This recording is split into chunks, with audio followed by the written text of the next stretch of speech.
aqui em Goiânia, no encontro com o Eduardo Sabag. Lívia, tem algo que o Eduardo te falou que te surpreendeu?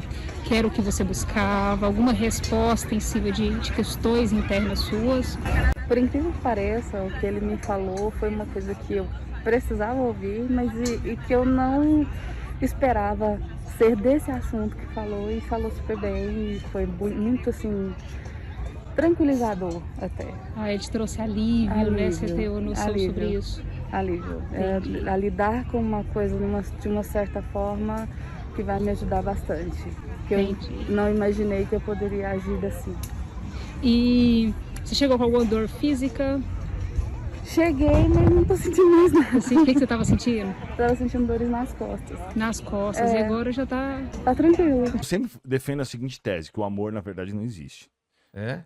Porque o que acontece... Não dessa forma, né? Por que um pai e uma mãe gostam tanto dos filhos? Exato. Biologicamente. É um amor incondicional. Mas isso é um amor biológico, porque durante a vida biológica, durante toda a estrutura e o período que os nossos antepassados viveram, aqueles que não cuidaram da sua prole foram extintos. É, claro. Então só sobraram aqueles que cuidavam e se preocupavam mais da sua prole. Então quando você vê por exemplo, se você sai aqui na rua e você vê uma criança no frio, você sozinha, você já não sente aquela impressão, porque nós, seres humanos, estamos acostumados a cuidar das crianças, porque senão, aqueles que não cuidaram, aquela linhagem, aquele DNA daqueles que não cuidaram foram extintos. Então esse amor de mãe, ele é um recurso biológico, por isso que a mãe preza tanto pelos seus filhos. Então, o que o mundo espiritual faz? Ele utiliza desse recurso biológico para fazer com que uma pessoa inimiga da outra tenha um pouco de ternura e consiga diminuir as suas diferenças. Entendi. Entende? Por isso que você vê tanto pai e mãe quebrando o pau com o filho. Então, eu, por exemplo, tinha raiva da minha mãe, não entendia por quê. Nunca entendi isso, porque eu olhava pra minha mãe e tinha raiva dela sem explicação nenhuma. Quando eu comecei a conversar com os espíritos, eles me mostraram por quê. Porque ela tinha me prejudicado em outras vidas. E isso é um histórico normal da maioria das pessoas, né? Claro que tem casos que não, que a pessoa se dá muito bem com o pai ou muito bem com a mãe.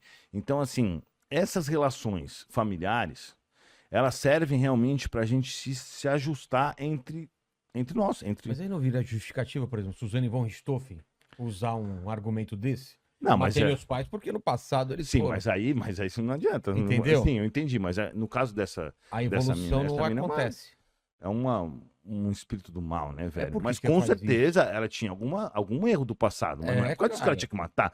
Nada Não é se assim que justifica. resolve. Não, Tá. nada se justifica. Com certeza ela tinha algo a se ajustar com os pais dela, mas não é matando, né? Porque ela já comprovou agora que ela é uma pilantra do caramba, uma assassina, psicopata, que manipula todo mundo, né?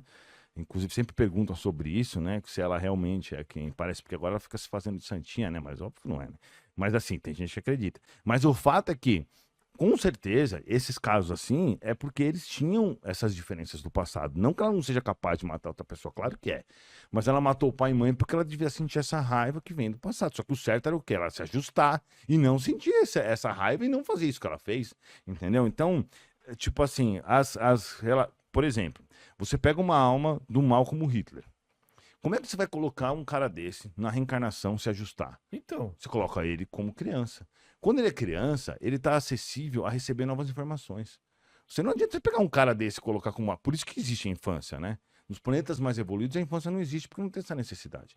Mas aí você pega... Você não vê aquelas crianças de 3 anos que o moleque é um capeta? Você nunca viu isso? Tá cheio de criança assim. 3 anos, não teve nem tempo. Porque o que a ciência fala, né?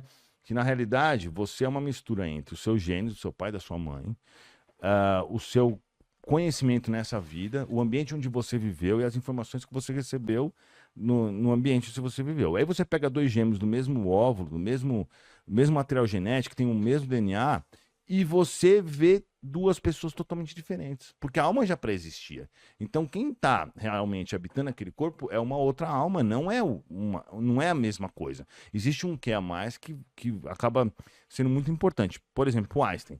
O Einstein não é a mãe e o pai, o material genético, mais o ambiente, mais a alimentação. Se fosse isso, a gente teria Einstein todo dia. Porque quantas mães e pais mais inteligentes têm filho todo dia, com uma alimentação mais equilibrada como a que a gente tem hoje, né? Depende de onde você come.